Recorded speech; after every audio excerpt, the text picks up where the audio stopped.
Hello, this tutorial is all about the Photoshop Layered Landscape project. This project is meant to give you a review and sort of a refresher on using selection tools in Photoshop and also working with your hue and saturation adjustments.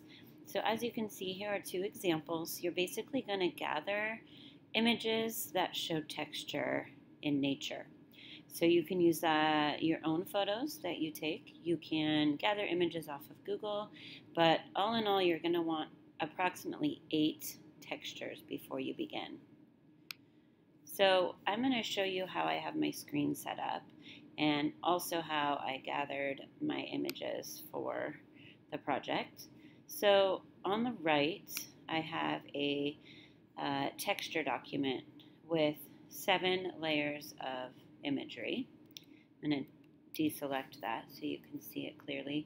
And all of these layers represent different types of texture in nature. Now I could search for these just like a generic Google search for clouds, for instance. If I wanted to do wood texture, I could just find some of these types of textures. I found that bark or tree texture gave me something a little bit more natural looking. So you'll have to do a little bit of hunting around. And then I just dragged those different images right into Photoshop and arranged them, just kind of made sure they're the right size document.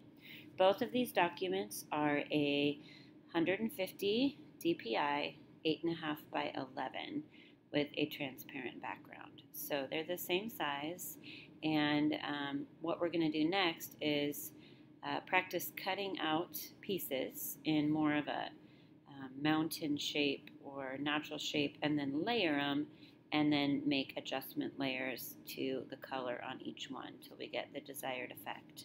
So far I've done 2 selections from this side. I've dragged them across and then I've adjusted their hue and saturation. So I'm going to show you these steps. I'm going to come back to my texture layers and I'm going to choose something different here. I'm going to hide these top 2, and I just worked with this end of these logs, so I'm going to hide that one as well, and I'm going to work with this tree layer.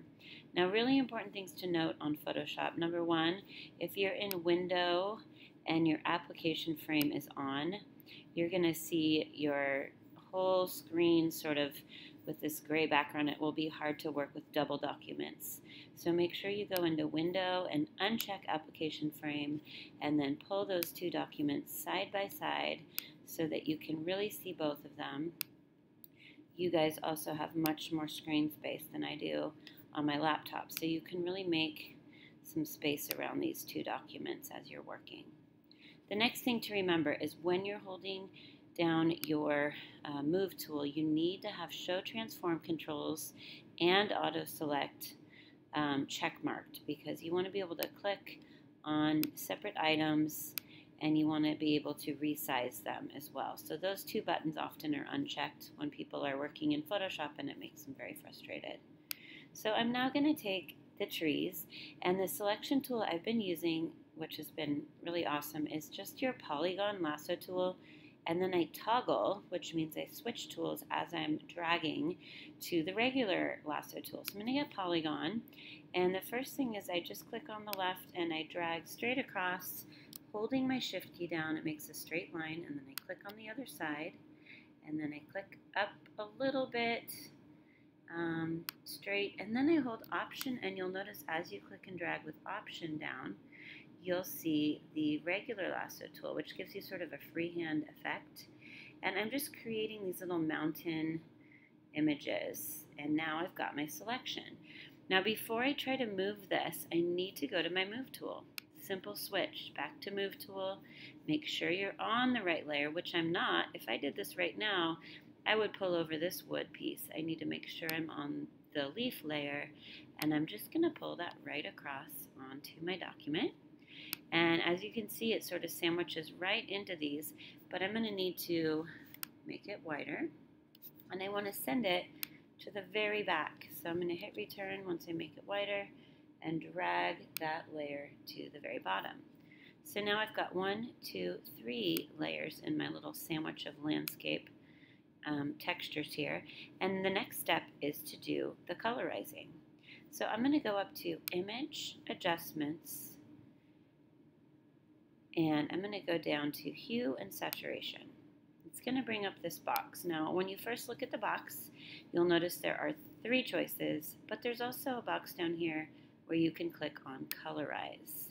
Colorize is going to give it one color, like monochromatic, but then you can choose the color. And I'm actually going to go over to sort of a brighter orangish, so I'm going to bring up the saturation. Because I'm going with sort of reds and greens for my project. I wanted to keep it in a color harmony that is sort of soothing, so I'm going with a lot of reds and greens. So that's what I'm going to leave it at. I love the idea that it was a tree, but I made it sort of a red tree, which is kind of unusual. So now I'm going to hit OK, and I'm going to continue working. I'll do one more layer, and then hopefully you get the idea of how that works. I'm going to deselect by hitting Command D, uncheck the leaves, and I'm going to go down a notch to, how about some rocks? Let's see how these rocks look. So now that I've got a rocky texture, I know I'm on that layer. I'm going to get my polygon lasso, click, hold shift to make a nice straight selection for the bottom, go up a tad, and then I'm going to look at what I'm working with here. Oopsie, I actually made a mistake here, and I'm glad because I want to show you how to fix it. If you make a mistake with your selection and you can't figure out how to let it go, just double click and Command D to deselect. That will get you back to normal and it can start again. So I'm going to click, hold shift as I drag across and straight up. And what I forgot to do was hold down Option so I can get sort of that freehand drawing. And I'm making this mountainy shape go over to the left because when I look at my composition, I notice that I need something to go over here, so I did that purposefully. Now that I have that selected, I'm going to get my Move tool. I'm going to pull it all the way across and drop it off, and then I need to do a little layer adjusting, put that on the bottom, and if I want to, I can also make it bigger. Helps to hold your shift key down as you make it bigger. But here's my next layer, and I now am going to go Image, Adjustments, Hue Saturation. I could also do Command U. As you can see, there are keyboard commands. I don't usually demonstrate with them because it's hard for people to see what I'm doing. So I wanted to go back to a green. I might bring that saturation up a little bit and darken it. So these sliders are there for you to make those adjustments until you're happy with what you have. Go with more of a yellow. So I'm going to hit OK and continue working on my layers. Now at the very end, you may want to add a layer style to these or spice it up in some way, make it kind of more unique to what you want it to look like. But the goals and the requirements are all listed on the assignment sheet. And the main goal is to get people more comfortable just using Photoshop for simple movements and techniques and just getting comfortable with the user interface. So good luck with your layered landscape project, and I'm excited to see how they turn out.